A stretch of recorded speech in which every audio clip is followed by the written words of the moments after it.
Okay, so hello everyone. This is part 15 of our playlist React.js. Okay, so in this video, we are going to learn React function components. Okay, what are the React functional component with state management and event handling. Okay, after learning this concept, we will create a project. Okay, like a small project we will create. Like for example, this one is our card. Okay, this one is our card, and this is card header.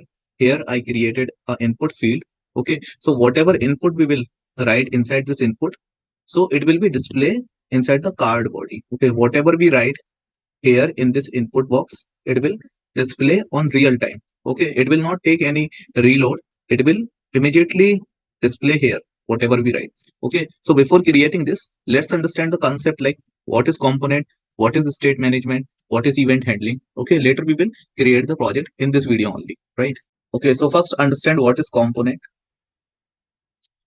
Okay, so what is component? Component basically two types. Okay, components are basically two types. Number one is functional component. Okay, and the second one is class component. Okay, or we can say component is what basically. Okay, component is any piece of UI. Okay, any piece of UI is called component. Okay, and one more thing. Okay, one more thing is components are components are reusable, right? Components are reusable means again and again we can use single components. Components is like navbar, okay, footer, header, card. Okay, so these are what components, nothing but UI. Okay, then now understand what is props.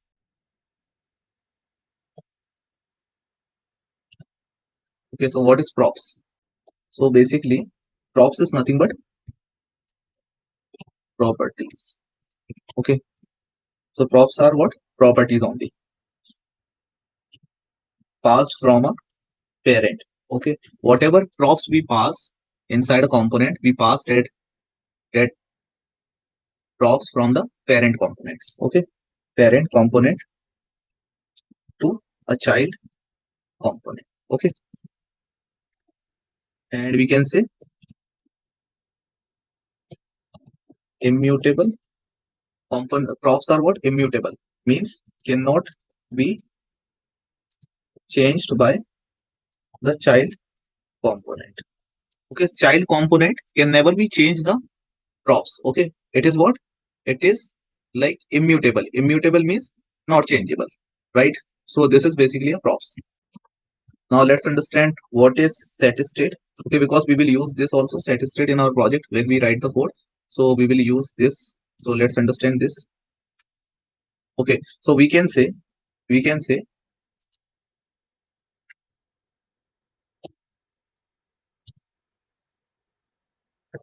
set state is a function.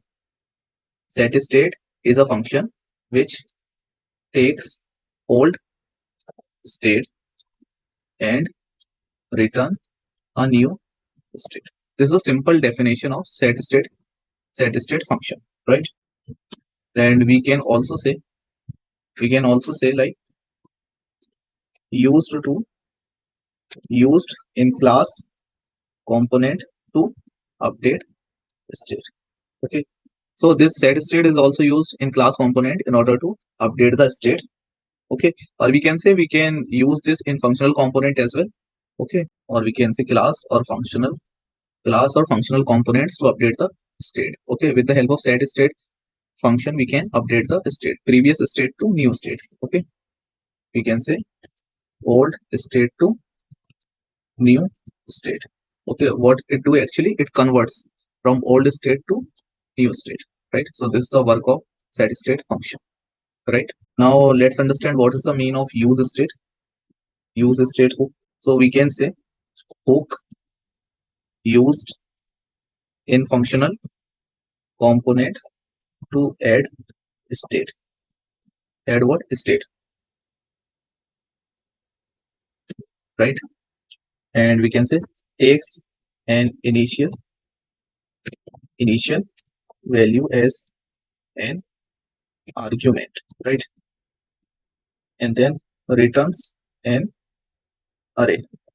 Returns an array with the state value and a function to update. Okay, basically what it do, use state hook, basically initialize what state, takes an initialize value as an argument. Okay, it takes an initialize value as an argument. When we will write the code, you will able to understand this. Use state hook. So these are the things we are going to use in our project. So this is going to be our project. So we already have knowledge of components and profs. We know what is profs.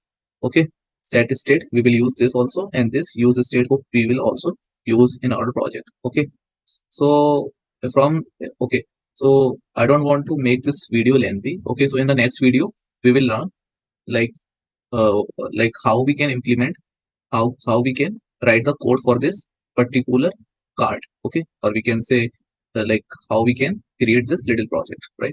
So thank you everyone for watching this video. In the next video we will write code directly. Okay, and we will understand code line by line. All right, so thank you everyone for giving your valuable time.